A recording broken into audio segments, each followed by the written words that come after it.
आज nationalism in India chapter में मैं दूसरा टॉपिक डील करने जा रहा हूं। वो टॉपिक है how did the first world war help in the growth of national movement in India. प्रथम विश्व युद्ध किस तरह मदद किया नेशनल मूवमेंट इन इंडिया। इसको सबसे पहले फर्स्ट पॉइंट जो हम डील करने जा रहे हैं वो है war created a new economic and political system. First world war विश्व में एक नए आर्थिक और राजनीतिक स्थिति पैदा की, क्योंकि वर्ल्ड वॉर किसके बीच में हो रहा था, that is Britain and Germany. तो एक ऐसा सिचुएशन क्रिएट हुआ जिसमें एक्सपेंडिचर इंक्रीज हो गया। कहाँ एक्सपेंडिचर इंक्रीज हो? War expenditure. कौन सा expenditure? War expenditure. Buying of the weapons, recruitment of the soldiers, ये सब एक्सपेंडिचर होता है जब युद्ध होता है। तो एक्सपेंडिचर इंक्रीज किया किसका? ब्रिटेन। जब ज्यादा एक्सपेंडिचर होने लगा तो उसकी भरपाई अपने देश में न करके वो भारत के लोगों पर एडिशनल टैक्सेस लगा दिया on the Indian people. Impose additional taxes on the Indian people, यानी कि अपने वार एक्सपेंडिचर को मीट करने के लिए भारत के लोगों पर टैक्स लगाकर उस एक्सपेंडिचर को मीट कर रहा था। तो नेचुरली क्या होगा कि it will have effect on the Indian people. कैसा इफेक्ट पड़ेगा? क्योंकि उन पर टैक्स का जब बर्डन होगा तो नेचुरली उनको अपने इनकम से ज्यादा पैसा देना पड़ेगा और सेविंग उनकी कम होगी, उनका स्टैंडर्ड ऑफ लिविंग गिर जाएगा। अब दूसरा पॉइंट क्या हुआ कि war led to price rise. अब देखिए प्राइस राइज कैसे हो गए? क्योंकि शॉर्टेज ऑफ बुक्स हो गए, क्योंकि कम्युनिकेशन सिस्टम ठप पड़ गया।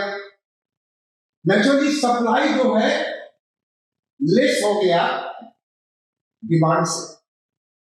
जब सप्लाई डिमांड से लेस हो जाएगा नेचुरली क्या होगा?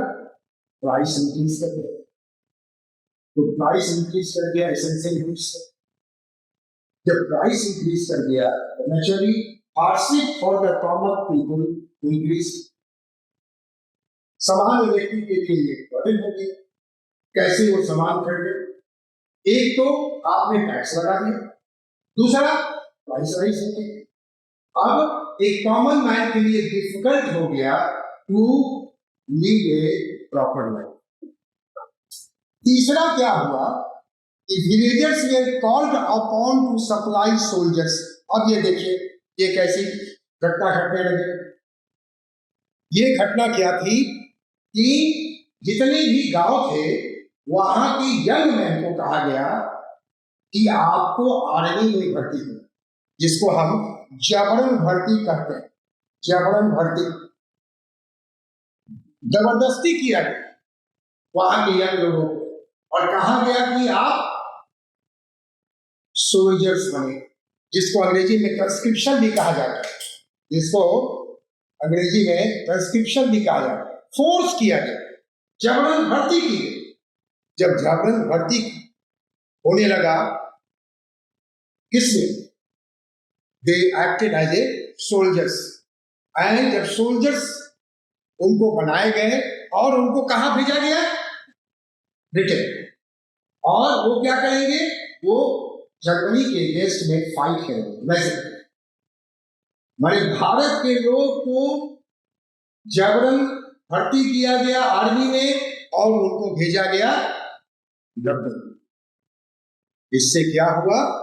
काउज्ड वाइड स्प्रेड एंगर, और लोगों में गुस्सा।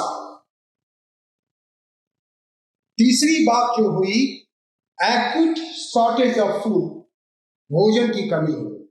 क्योंकि सही ढंग से एग्रीकल्चर हुआ नहीं। एक तो टैक्स बढ़ गए, दूसरा प्राइस राइज हो गया, तीसरा शॉर्टेज हो गया फूड। इस जब शॉर्टेज हुआ फूड का, उसी समय नेचुरल कैलेमिटीज भी आ गए, जैसे इन्फ्लुएंजा होने लगा, एपिडेमिक्स हो गया, फेमिन हो गया, दुर्भिक्ष हो गया, अकाल पड़ गया।